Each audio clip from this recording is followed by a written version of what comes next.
Saudações a todos. Um dia talvez voltemos a um lugar onde possamos ter conferências juntos e realmente nos ver. Mas saudações para você, embora eu não possa vê-lo. Pediram-me para falar sobre o tema da profecia. Eu teria passado por profecias no Velho e no Novo Testamento, e estou escrevendo um livro sobre esse assunto agora. Um livro bastante extenso. A natureza da profecia, a profecia do Antigo Testamento, do Novo Testamento, a história da igreja de hoje, o material que estou usando aqui foram tirados desse livro. Eu não preciso dizer, mas é necessariamente inadequado por causa das limitações do tempo. E porque não posso dar aqui nenhuma das citações das minhas fontes e outros materiais de apoio. Talvez, mesmo quando eu o disponibilizar no livro, continue a ser inadequado, ainda o será, mas isso não é algo surpreendente. O professor David Hill, agora há mais de 40 anos, falou de tantos outros livros e artigos escritos sobre profecias no Antigo Israel, lidando com vários estágios do fenômeno profético. E em qualquer tentativa de fornecer um pequeno esboço da profecia do Antigo Testamento, é uma tarefa difícil e provavelmente atrairá críticas por sua inadequação. Sem dúvida, estarei muito aberto a críticas pela inadequação desse esboço. Está fora de questão tentar uma visão geral do que os estudiosos têm a dizer sobre os profetas e a profecia, os escritos proféticos. A literatura sobre o assunto é um material muito vasto, muito detalhado, mas não iremos muito longe em busca de um consenso, porque na maioria dos tópicos dessa área não há consenso. Portanto, qualquer pessoa familiarizada com a literatura reconhecerá desde o início que muitas questões significativas nem mesmo são consideradas aqui, o que direi nesta breve revisão. Mas eu acredito que o suficiente de um esboço da atividade profética em seu status e prática pode ser dado como vemos na prática do Antigo Testamento, para que possamos estabelecer com segurança o entendimento dele e fornecer a base necessária para uma análise do processamento do Novo Testamento. Portanto, o que se segue é um esboço, uma silhueta, um perfil, e não um retrato. Certos elementos serão enfatizados simplesmente porque não são notados com frequência, ou não são comentados e ainda assim são essenciais para uma apreciação completa da profecia do Antigo Testamento.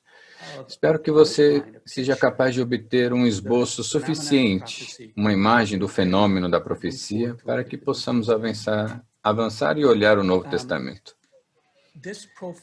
Este perfil de profecia é baseado no Antigo Testamento, como temos a Bíblia. O Velho Testamento, como temos, é a palavra inspirada de Deus. Não precisamos ficar por trás disso. E ao dizer isso, não pretendo denegrir os muitos trabalhos acadêmicos que foram feitos nesta área. Recorri a muitos deles, mas quero enfatizar. Quando tentamos decidir o que é profecia, como isso funcionou? O que queremos ver, nossa evidência, a evidência importante para nós, é a palavra inspirada de Deus, a Bíblia. Bem, vou abordar isso com vários pontos. Primeiro, a profecia sempre esteve presente na história de Israel. A profecia desempenhou um papel muito importante na vida de Israel, talvez mais crucialmente em certos momentos do que em outros, mas sempre perto no centro do palco.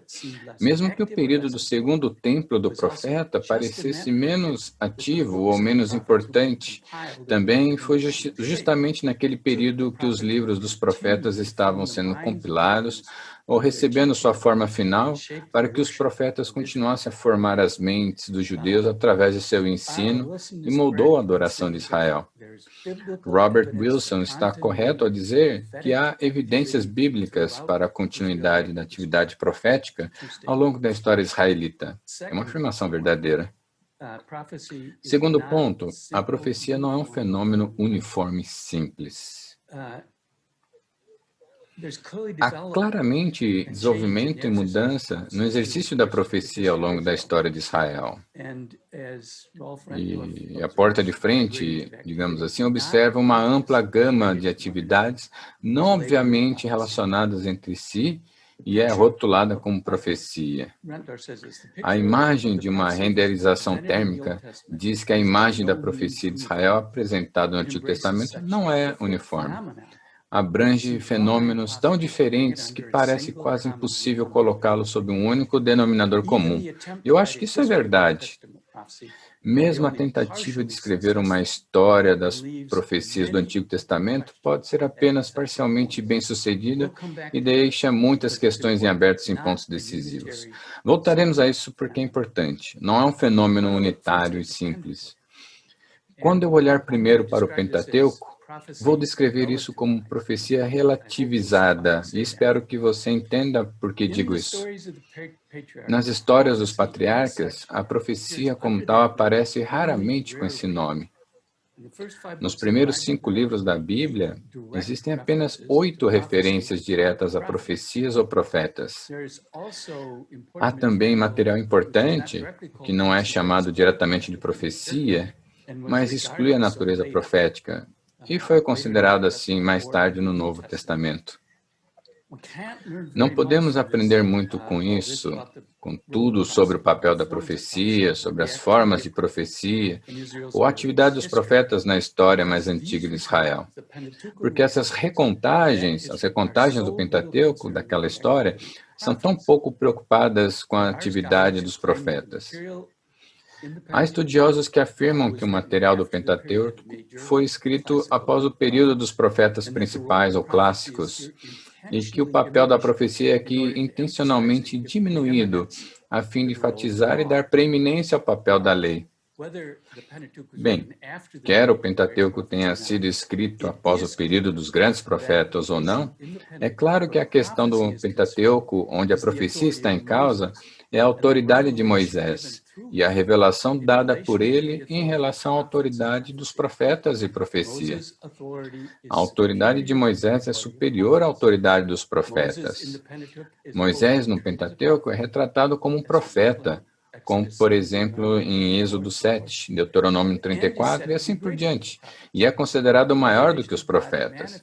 A revelação de Deus manifestada por meio de Moisés recebe um status único.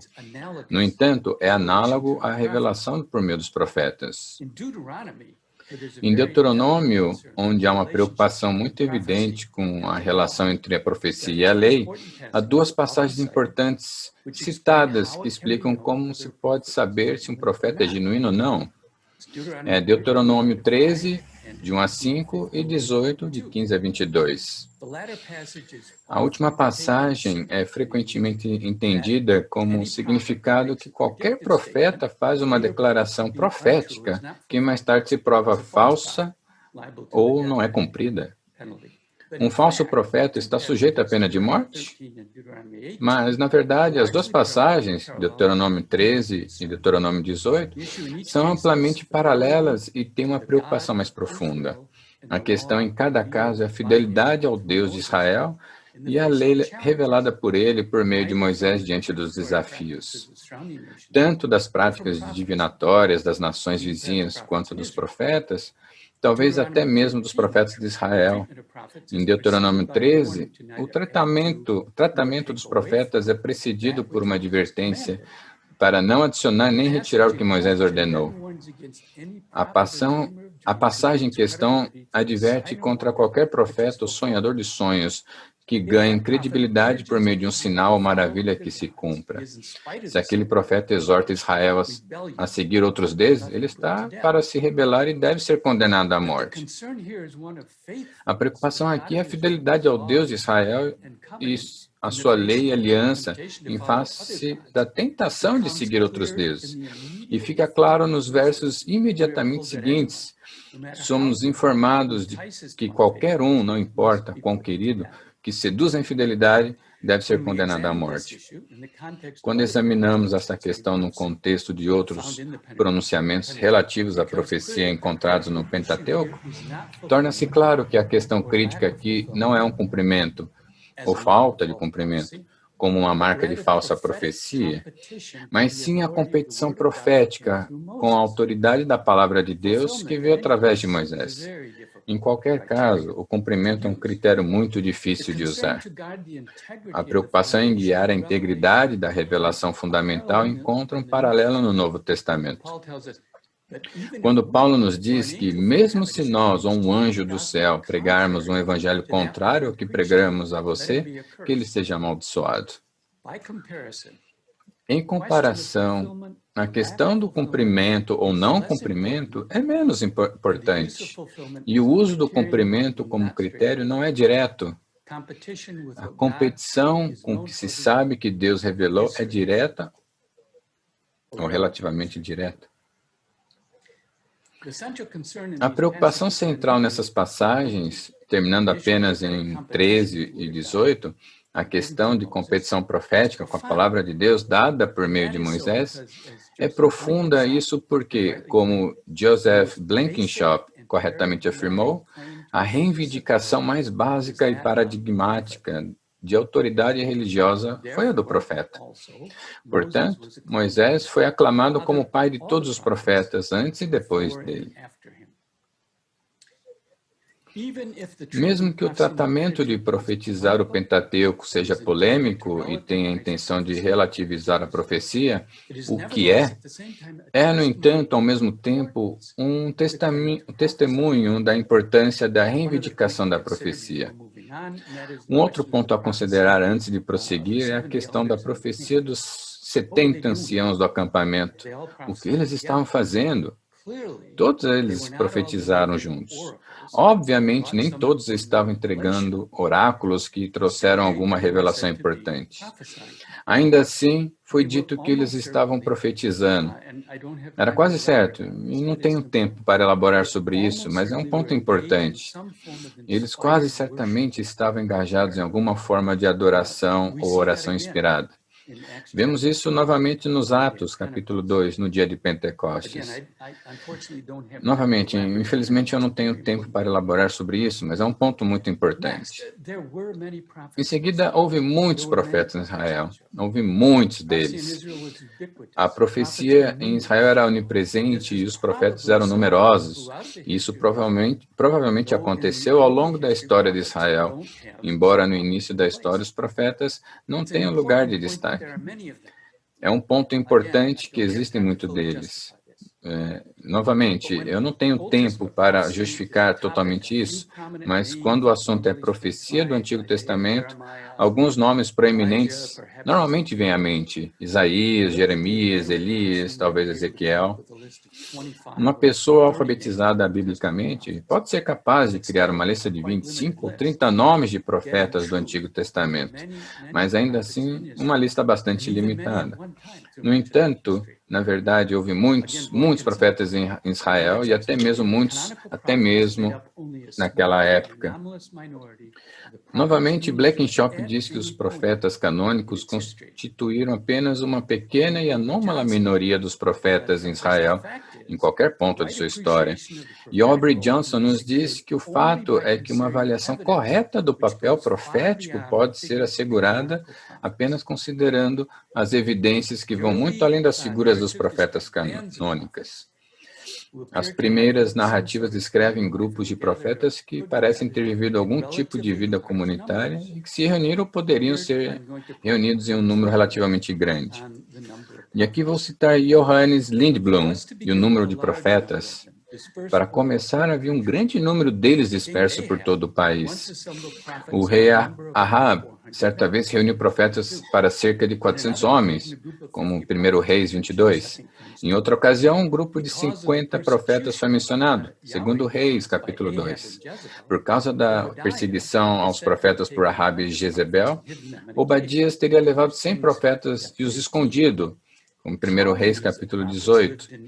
Colônias de profetas viveram em Ramá, Betel, Jericó, Samaria e assim por diante.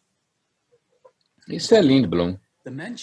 A menção dos profetas ocultos por Obadias. Eu acho que é importante porque às vezes pode parecer que os falsos profetas eram numerosos.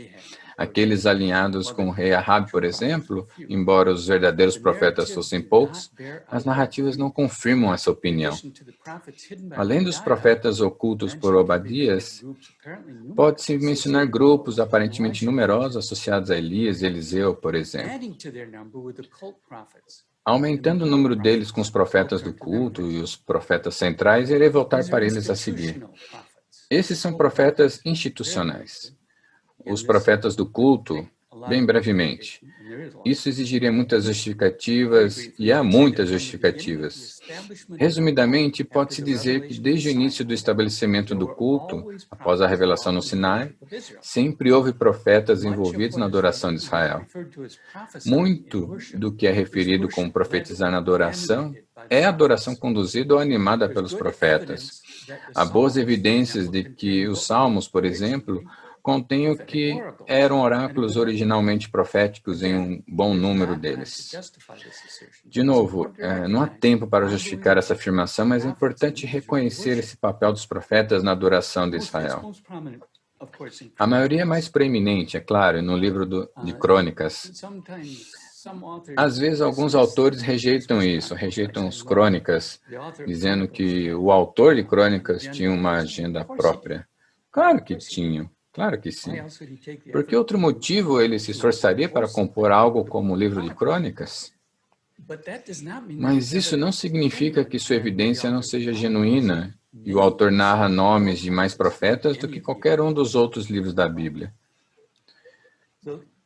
Portanto, havia muitos profetas de culto, profetas da corte. Também havia profetas da corte, sim. Desde o estabelecimento da monarquia, havia profetas na corte. Não há indicação nos textos de que os profetas centrais foram considerados ipso facto ilegítimos. Certamente há uma grande tentação para um profeta que está na lista ali do rei. Quais foram os profetas da escola? Há muita pressão para ele profetizar o que o rei quer ouvir. Mas isso não impediu os profetas da corte de confrontar os reis. Alguns deles sim, mas obviamente Natã confrontando Davi. Por outro lado, a representação da monarquia e dos profetas está constantemente em confronto. O que vemos em grande parte da literatura é uma simplificação excessiva de uma grande simplificação excessiva. Eles também estavam, às vezes, trabalhando em conjunto, na verdade, muitas vezes trabalhando em conjunto, e vemos isso com Isaías, Ezequias, Davi, Natã e assim por diante.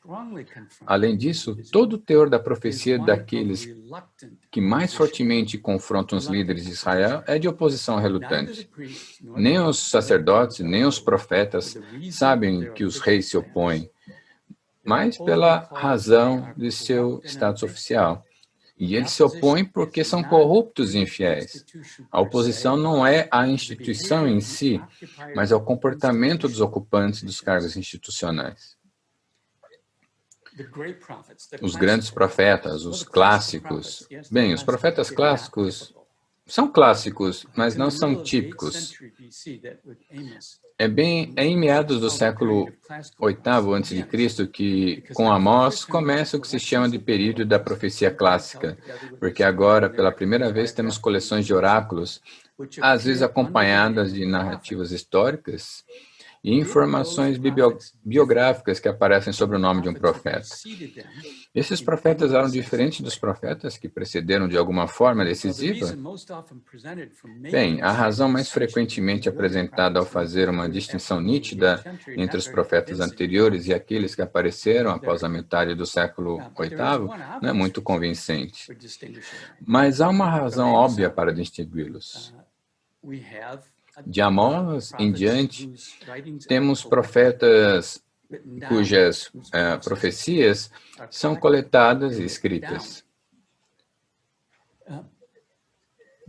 Mas a diferença não é tanto que eles estejam escritos, porque havia algo diferente sobre aqueles profetas. Vemos algo diferente sobre esses profetas porque o que eles disseram foi escrito. Em outras palavras, faz mais sentido dizer que esses profetas parecem diferentes porque temos livros com coleções de seus ditos, e dizer que temos livros de coleções de seus ditos porque esses profetas sim os darão. Se analisarmos por que essas coisas proféticas foram coletadas e escritas dessa forma naquela época, é mais provável que a grande crise que começou a ameaçar o primeiro Israel e depois Judá foi a causa.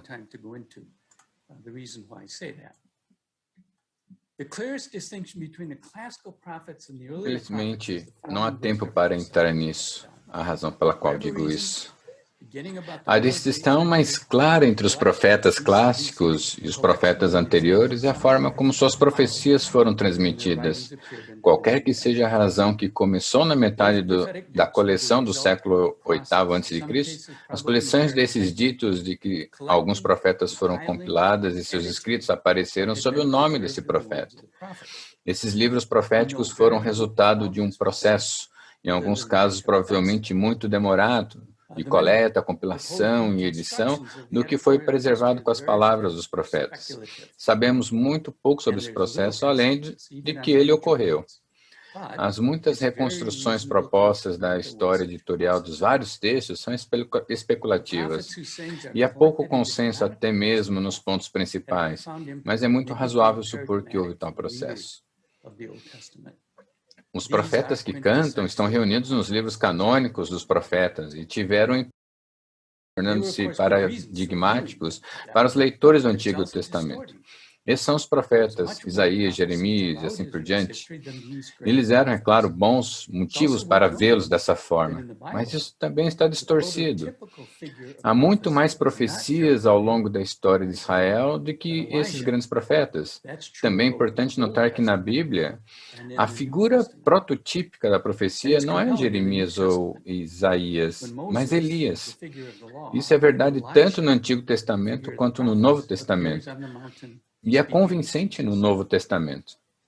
Quando Moisés, a figura da lei, e Elias, a figura dos profetas, aparecem na montanha falando com Jesus. Profecia exílica e pós-exílica.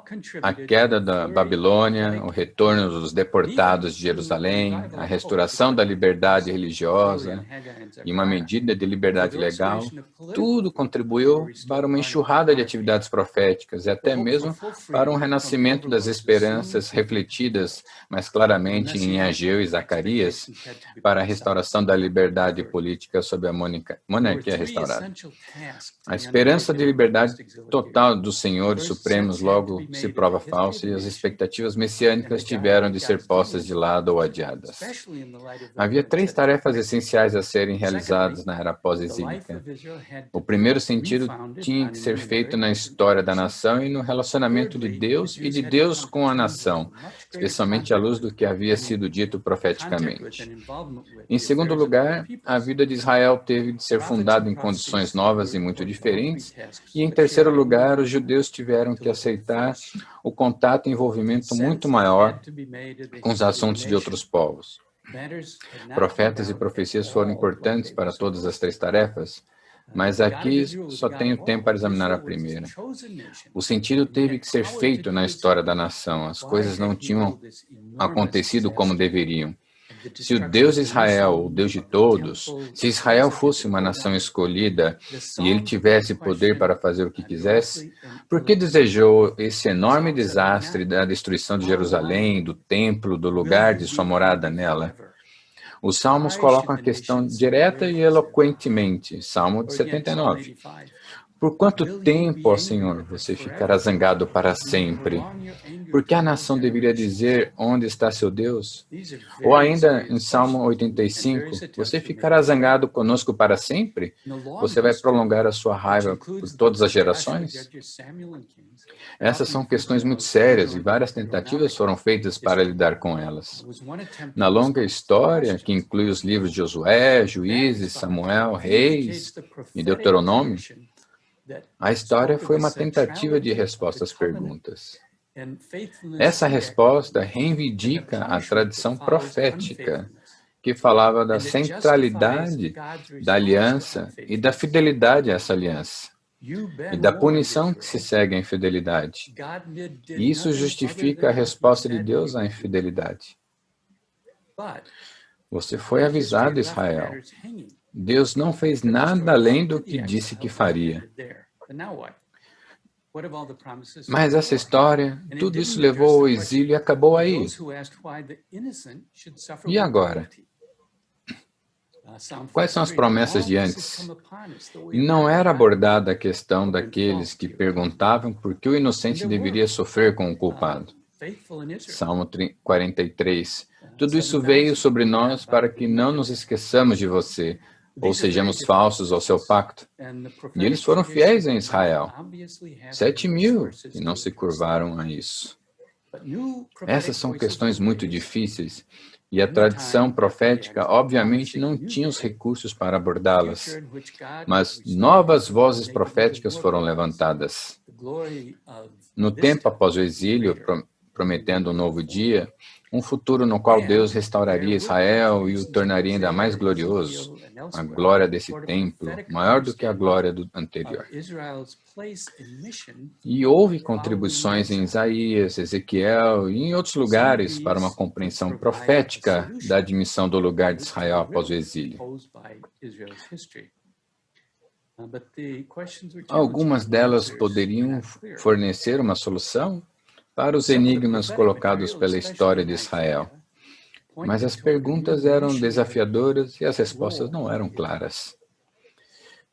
Parte do material profético, especialmente em Isaías, apontava para um novo papel missionário para Israel durante e após o exílio, quando o povo de Deus teve a oportunidade de proclamar testemunho e explicar a revelação de Deus aos gentios. E os gentios puderam se tornar tementes a Deus. Bom, os ex-profetas. Este é um elemento crucial para todo o quadro. Tradicionalmente, os livros históricos de Josué, Juízes, Samuel, Reis, se referiam como os antigos profetas. E eles foram referidos dessa forma com uma razão muito boa. Esses livros não apresentavam simplesmente a história, mas pode-se dizer que eles apresentam uma história dialética da lei de Deus, a obediência ou desobediência de Israel a essa lei, no julgamento de Deus sobre Israel, em consequência da obediência ou desobediência. Em meados do século VIII a.C., Israel, agora dividido em Reino do Norte e Reino do Sul, foi gravemente ameaçado pela ascensão do novo Império Sírio. E seu relato da história de Israel está focado nessa ameaça e na resposta profética a ela. Os escritores dos livros dos reis desejavam argumentar que deixar de dar ouvidos às advertências dos profetas contra a idolatria e o sincretismo levaria inevitavelmente ao desastre. Agora, depois que essa história trágica se desenrolou no norte, a atenção se volta para Judá, onde precisamente a luta pela fidelidade a Deus na aliança é a preocupação central dos profetas. A desesperada tragédia que atingiu Israel pode ter sido uma lição salutar para Judá, mas Judá também falhou em acatar as advertências dadas. A declaração resumida programática de 2 Reis, capítulo 17, versículos 17 a 20, apresenta vigorosamente a compreensão do autor sobre o papel dos profetas. O versículo 6 deste capítulo resume o desastre e apresenta a recapitulação da longa e triste história. No 9º ano de Oséias, o rei da Síria capturou Samaria e carregou os israelitas para a Síria e os colocou em Hala, no porto do rio Gozã e nas cidades das Médias. Foi isso o que aconteceu em Israel. E isso porque o povo de Israel havia pecado contra o Senhor, seu Deus, que os tiraria da terra do Egito sob as mãos do faraó, o rei do Egito, e os faria temer outros deuses, andando nos costumes de as nações que o Senhor expulsou diante do povo de Israel, São os costumes que os reis de Israel introduziram.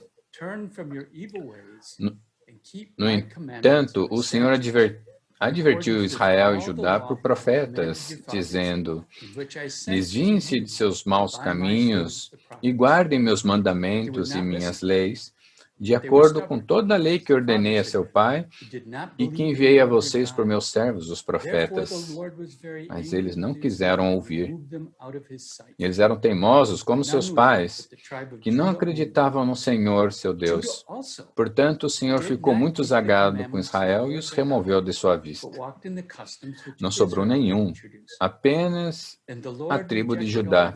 Judá também não guardou os mandamentos do Senhor Deus, mas seguiu os costumes que Israel havia introduzido. E o Senhor rejeitou todos os descendentes de Israel, e os afligiu, e os entregou nas mãos dos despojadores, até que os expulsou de sua vista. Os livros de Samuel e Reis apresentam a história de Israel e o período da monarquia é o drama da fidelidade ou infidelidade a Deus. Como é entendido pelas palavras dos profetas, há fortes afinidades entre a profecia de Jeremias, por exemplo, e o que é referido como a história deuteronômica, a reforma deuteronômica. Há pouco, eu disse que o livro de Deuteronômio é a preocupação em salvaguardar a autoridade de Moisés em relação à autoridade dos profetas. Na história de Israel, contamos nos antigos profetas e listamos os profetas em apoio a Moisés e a autoridade de Torá. Há uma revelação dada por meio de Moisés e os profetas. E essa revelação são meus mandamentos e leis, de acordo com toda a lei que ordenei a teu pai e a qual enviei por meus servos, os profetas. Dessa forma, a Torá e a profecia são harmonizadas. E mais tarde, na sinagoga, eles não são a oposição que alguns viram entre eles. Vivem em harmonia. E mais tarde, nos serviços da sinagoga, os profetas são lidos como um comentário sobre a Torá. Portanto, a Torá é a leitura principal. Mas, então, os profetas lidos são um comentário que eles entenderam como uma explicação, representação da Torá. Esse entendimento de que havia uma revelação dada por Deus a Israel, por meio de Moisés e dos profetas, teve o duplo efeito de garantir e relativizar a revelação profética. A profecia foi garantida porque estava ligada à revelação fundamental da aliança, que estabelece a relação entre Deus e Israel. Mas foi relativizado porque a revelação profética nunca poderia substituir a revelação daquela aliança dada por meio de Moisés. Se a revelação profética estava em conflito com a revelação por meio de Moisés, era perniciosa. A profecia cessou em Israel? Eis a pergunta. Agora, a falta de material profético canônico do período posterior do Segundo Templo, algumas passagens antigas da Bíblia, por exemplo, Ezequiel 13, de 3 a 5, algumas declarações rabínicas e declarações como aquela nos Macabeus, sobre esperar até que um profeta apareça, que possa nos dizer o que fazer, levou muitos a concluir que a profecia cessou em Israel em algum momento na metade do período do Segundo Templo. Mas as evidências são confusas, e o peso da opinião mais recentemente inclina-se para a visão de que uma profecia não cessou inteiramente, houve mudanças. David Allen, em sua pesquisa muito exaustiva da profecia em Israel, diz o seguinte: a opinião é generalizada, que a profecia cessou no judaísmo durante o século V a.C., apenas para irromper mais uma vez com o surgimento do cristianismo. A evidência que consideraremos no capítulo seguinte, entretanto, contradiz totalmente essa visão. A profecia israelita não desapareceu. Em vez disso, como todas as instituições religiosas e sociais, ela passou por uma série de mudanças de longo alcance, até mesmo radicais, durante o período do Segundo Templo. E eu diria que é de se esperar que haja mudanças. Durante os períodos inicial e intermediário do Segundo Templo, os livros proféticos foram colocados de forma mais definitiva e começou a adquirir uma medida substancial de autoridade. Como escrito, registros de profecia, a lei também foi elaborada e ensinada, e isso significava que havia agora um pano de fundo muito mais definitivo e complexo contra o qual os profetas teriam que profetizar, e que tenderia a reduzir o tipo de atividade profética formativa que caracterizou o período clássico. Isso não significa que a existência do texto oficial excluiria mais profecias. Apenas teve um efeito limitador. Uma vez que a revelação anterior foi escrita em textos aceitos e autorizados e se tornou a regra, esses textos se tornaram a regra. O cânon dentro do qual a profecia posterior é julgada, a profecia foi limitada. Pode-se dizer que, com a formação e recepção dos livros, que mais tarde seriam reconhecidos como o cerne do cânon bíblico, a mensagem de Deus a Israel foi entregue. Deus tinha falado. Embora houvesse questões e problemas não resolvidos, havia também uma declaração definitiva do que Deus havia falado. Portanto, são três grandes fatores. Eu só mencionei um, mas são três grandes fatores.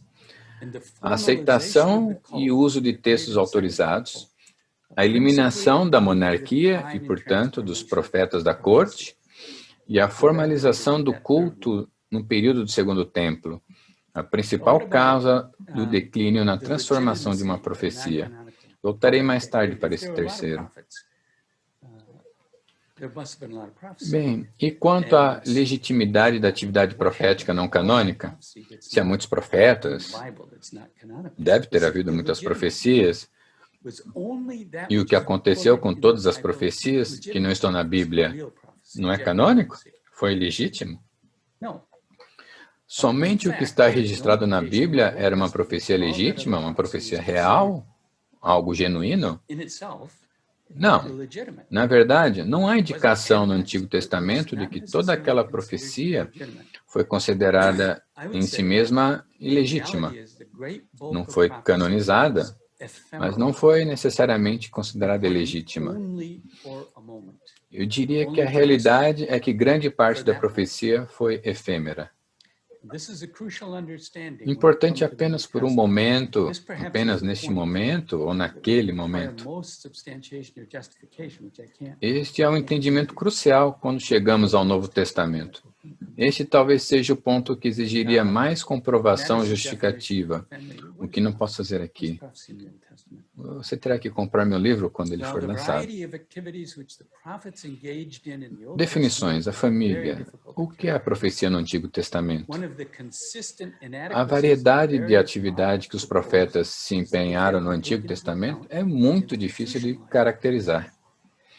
Uma das consistentes inadequações que os vários modelos propuseram é que eles deixaram de levar em consideração os profetas institucionalizados.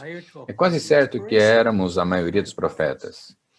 Também é comum ignorar os profetas institucionais em contextos teológicos, onde há um desejo de manter a inspiração desses profetas. Eles não poderiam ser inspirados. Em resumo, a descrição do lugar onde os profetas estão é algo como um porta-voz de Deus e um modelo de passagem do Êxodo, que descreve a relação de Arão com Moisés, em Êxodo 7, que é, a propósito, uma passagem muito importante para a compreensão da profecia paradigmática. Mas não foi só isso. Formar uma definição do que é ser um profeta ou profetizar é uma tarefa muito desafiadora, se alguém tentar incluir toda a multidão de profetas em Israel. É assustador, é desafiador. É claro que no Antigo Testamento, como um todo, na forma como vemos, há um destaque dado aos grandes profetas do século VIII ao século V ou VI. E esses profetas, o Êxodo, se encaixam no modelo do Êxodo do porta-voz de Deus razoavelmente bem. Ainda assim, no final, se olharmos para todas as evidências de que os profetas fizeram, temos que dizer que não é possível descobrir uma única característica definidora dos profetas e da profecia, como a vemos nas páginas do Antigo Testamento. Mas podemos ver uma semelhança muito definida com a família na gama de atividades atribuídas aos profetas e centradas nas noções de inspiração e revelação. Agora, o conceito da semelhança da família é tirado de Ludwig Wittgenstein, um filósofo austríaco do século XX. É usado naqueles casos não raros em que temos certeza de que podemos usar um termo de forma significativa e sabemos como fazer isso. Mas não podemos identificar nenhum elemento definidor único que reúna todos esses usos.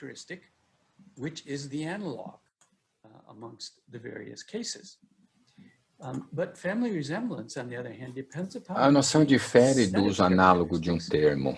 No uso análogo, você pode fixar em uma única característica, que é o análogo entre vários casos. Mas a semelhança de família, por outro lado, depende de haver um conjunto de características tal que nenhuma delas é comum a todos os usos do termo.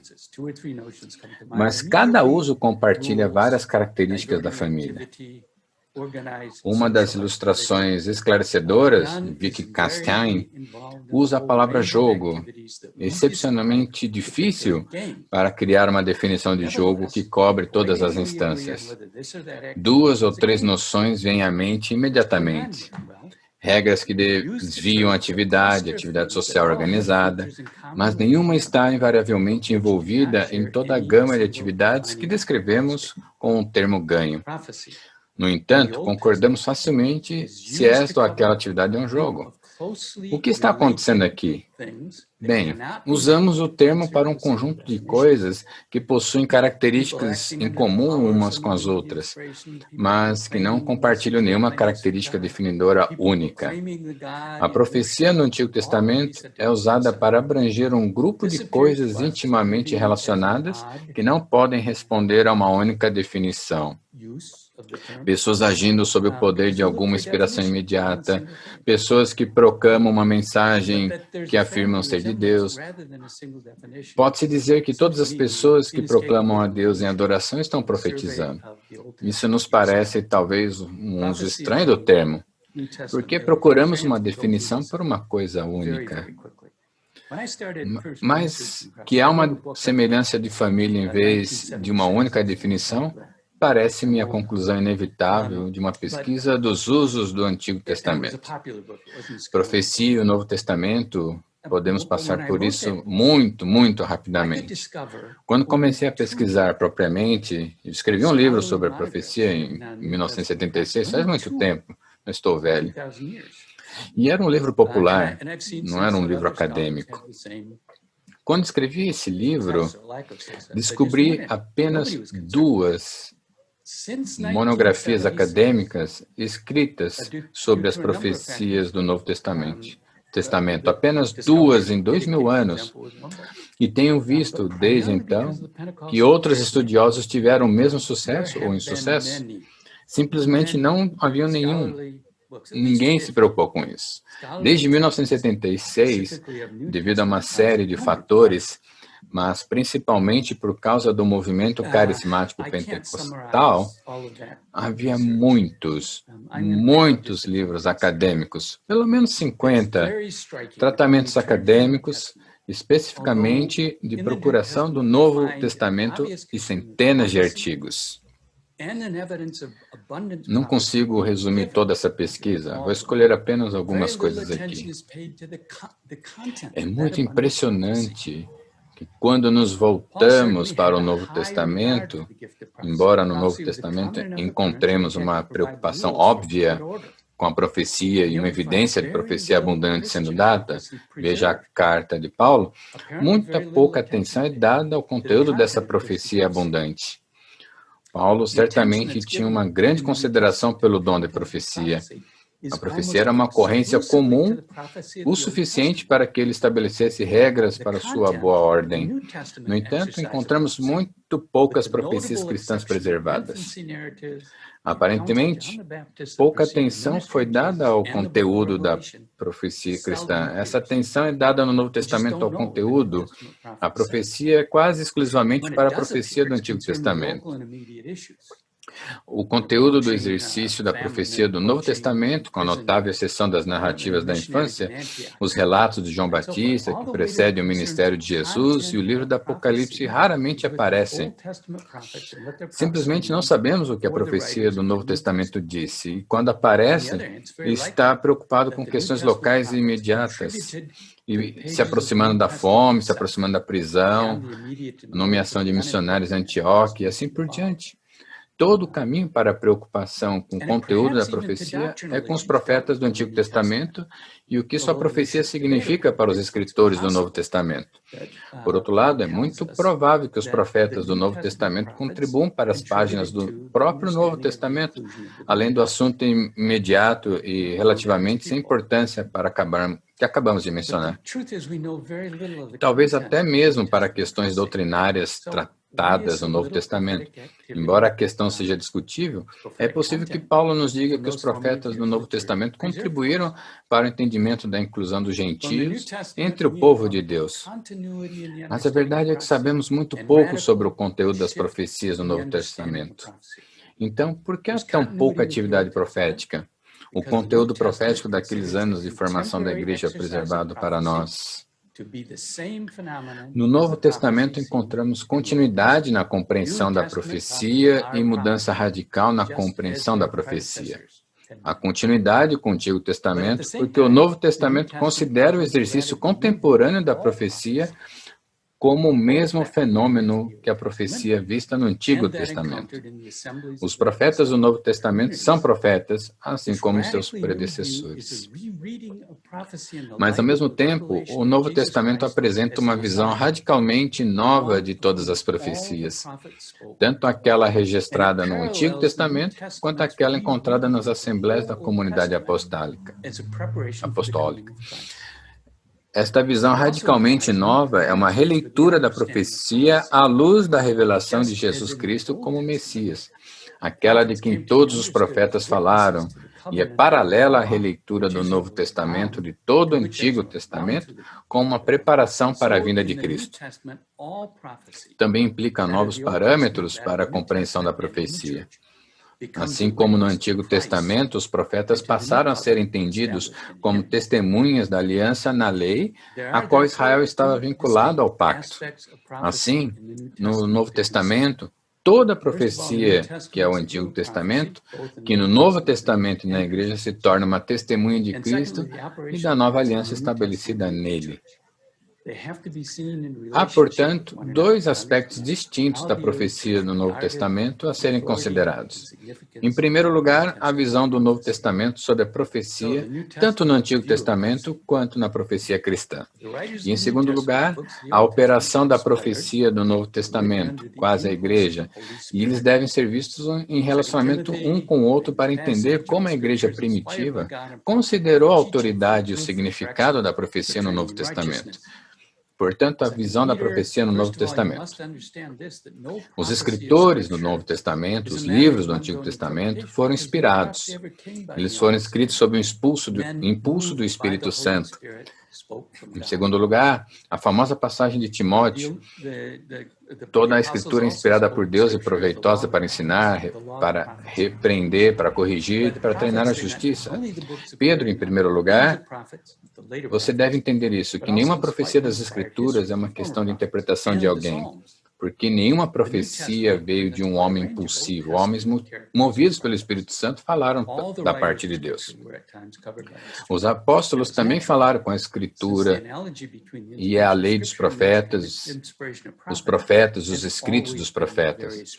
Eles se referiam não apenas aos livros que apareciam sob os nomes dos profetas posteriores, mas também a despeito das histórias inspiradas dos profetas anteriores e dos salmos. O Novo Testamento apresenta personagens do Testamento bastante arranjáveis como profetas. Todos os escritores das Escrituras às vezes foram abrangidos por essa virada. Agora é natural, já que a analogia entre a inspiração das Escrituras e a inspiração instantânea dos profetas sempre foi muito forte. Tudo isso era provavelmente a visão padrão no judaísmo da época, mas o que era distinto nesse testamento, e era radicalmente distinto, era essa visão sobre a qual os profetas falavam. Todos falavam sobre Jesus, e eles disseram que era Cristo, e sobre sua missão. Para todos os escritores, a profecia no Novo Testamento foi cumprida em Jesus e no que ele fez de forma preeminente em sua morte e ressurreição. Poderíamos enviar sua encarnação, sua morte e sua ressurreição. Nele o mistério do plano de Deus foi revelado. Além disso, com o próprio Jesus, que depois de sua ressurreição ensinou a seus discípulos que todas as profecias se referiam a ele, como em Lucas 24. Ele disse aos homens mais tolos e lentos de coração, para crerem em tudo que os profetas falaram. Não era necessário que o Cristo deve sofrer e entrar em sua glória. E começando com Moisés e todos os profetas, ele interpretou para eles em todas as Escrituras as coisas concernentes a si mesmo. E mais do que isso, o próprio Cristo foi considerado como ativo nesta revelação por meio dos profetas. Ele é a palavra de Deus. Está até instituído o Espírito Santo que inspirou os profetas. Era o Espírito desse mesmo Cristo, os profetas que profetizaram a graça que devia ser a vossa, procuraram e indagaram sobre essa salvação. E eles perguntaram que pessoa ou tempo foi indicado pelo Espírito de Cristo dentro deles ao predizer os sofrimentos de Cristo e subsequente glória. Foi revelado a eles que eles estavam servindo, não a si mesmos, mas a você nas coisas que agora foram anunciadas a você por aqueles que pregam as boas novas para você através do Espírito Santo enviado do céu. Coisas nas quais os anjos se registram para olhar, que é o primeiro capítulo de Pedro. E os discípulos, por sua vez, transmitiram o mesmo entendimento da Escritura, mas o que Deus predisse pela boca de todos os profetas, que seu Cristo deveria sofrer. Ele assim cumpriu. Claro, isso não significa que cada palavra de cada profeta teve referência direta a Cristo, mas significa que para os escritores do Novo Testamento, o significado duradouro do que é revelado para e por meio dos profetas do Antigo Testamento é encontrado em Cristo. Na verdade, será que a interpretação do Antigo Testamento em termos de Cristo foi característica distintiva da leitura cristã primitiva dessas Escrituras? Mas a transmissão da igreja foi precisamente essa transmissão do evento de Cristo baseada documentalmente nos escritos antigos do Antigo Testamento e, ao mesmo tempo, explicando o significado desses escritos, a interpretação cristológica do Antigo Testamento. Na realidade, esse conteúdo é o conteúdo da própria revelação, o plano de Deus, um relacionamento de aliança, o centro do qual é Jesus Cristo envolvido, portanto, nesta explicação total da Escritura. É claro que esse tipo de interpretação dos profetas não é popular hoje na esteira de várias gerações de estudos críticos históricos, mas não se pode ler o Novo Testamento e não estar tendo essa visão. Aqui vemos claramente essa ruptura com a interpretação cristã tradicional da Antiga Aliança, da qual muitos estudiosos do Antigo Testamento hoje falam, e que não tem sido atribuída aos estudos bíblicos do século XIX. É uma ruptura que não temos apenas com a tradição posterior, não apenas com o Novo Testamento, não apenas com os pais, mas com a própria Escritura que nos passou. Como Steve Clark diz, quando alguém toma o conteúdo histórico como a única maneira de chegar ao significado do texto, eles se desligam de um roteiro de interpretação cristão genuíno.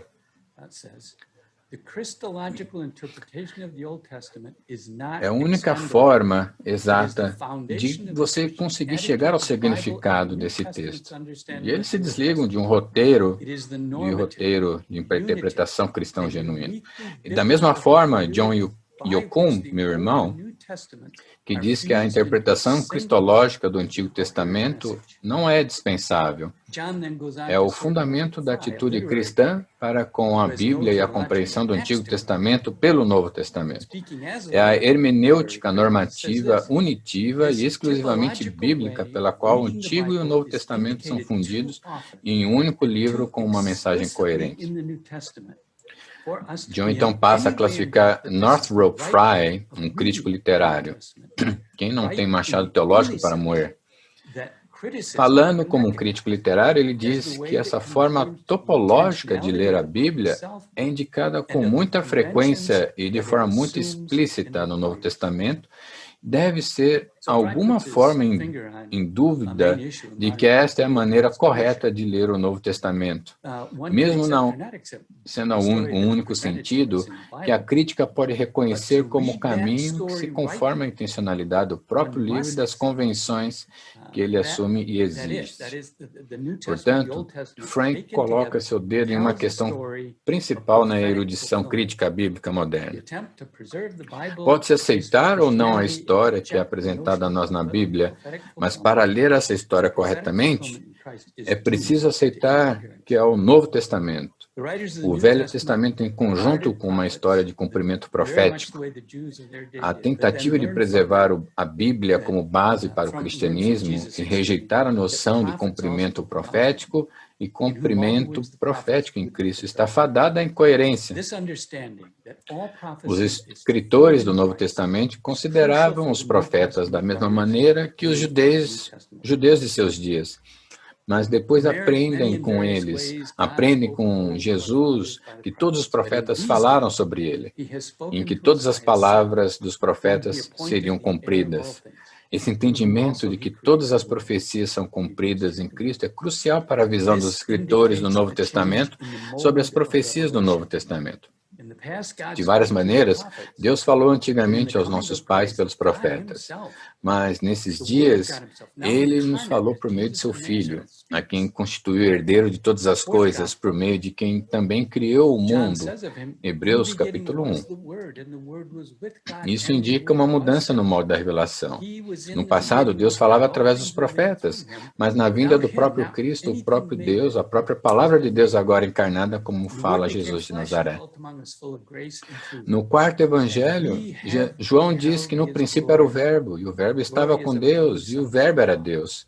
Ele estava no princípio com Deus, todas as coisas foram feitas por Ele, sem Ele nada do que foi feito, foi feito. O Verbo se fez carne e habitou entre nós, cheio de graça e verdade, e vimos sua glória, glória é do único Filho do Pai. Agora, não são os profetas que nos trazem a palavra, mas os apóstolos dão testemunho da palavra por meio de sua pregação por escrito. Eles não transmitiam uma mensagem recebida por alguma inspiração ou iluminação interior. Eles deram testemunho do que viram e ouviram em Cristo. Aquilo que desde o princípio foi o que ouvimos, o que vimos com os nossos olhos, que olhamos e tocamos com as nossas mãos a respeito da palavra da vida.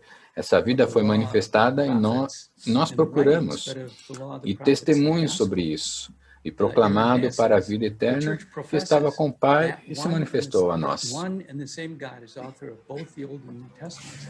Mais tarde, o Pai não falou da lei e dos profetas e dos escritos, mas da lei e os profetas do Evangelho. A Igreja professa aquele único e mesmo Deus como autor tanto do Antigo como do Novo Testamento. Ou seja, a lei, os profetas e o Evangelho, visto que os homens santos de ambos os testamentos falaram sob a inspiração do Espírito Santo. Bem, se tudo isso é verdade, se Cristo é a revelação definitiva, e se essa revelação nos é dada totalmente nas Escrituras, nos dois testamentos, que lugar pode haver para a profecia? Essa é uma pergunta muito boa, mas há um lugar para isso. Eu disse que a maioria das profecias do Antigo Testamento é efêmera, e a maioria das profecias após a revelação do Novo Testamento é efêmera. Na verdade, após a revelação do próprio Novo Testamento, não nos tempos do Novo Testamento, Mas depois que é efêmero, é tudo efêmero. Por enquanto é importante, mas não nos dá uma grande revelação nova. Agora, não há lugar depois do Novo Testamento para o Apocalipse por meio da profecia do plano de Deus para a humanidade.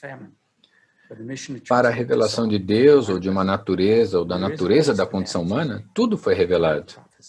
Mas havia um lugar para a profecia ser dada para trazer encorajamento edificante e consolo para servir como um veículo de revelação de assuntos na mídia, como um aviso de fome. Mas a missão confiada a Saulo, Barnabé, e há um lugar para isso hoje, essa profecia efêmera. Então, por que a profecia reapareceu no movimento carismático pentecostal? Isso não aconteceu. Sempre esteve ativo na igreja, mas com a profecia do Antigo Testamento, foi forçado a diferentes canais pelo surgimento do Novo Testamento, pela formalização da liturgia. Está lá, mas nem sempre é reconhecível como profecia. Mas esse é outro tópico muito complexo, enquanto a profecia é verdadeira para a igreja e tem sido. Lá, mas no movimento pentecostal, acredito que duas coisas aconteceram que permitiram o surgimento da profecia em suas formas mais clássicas.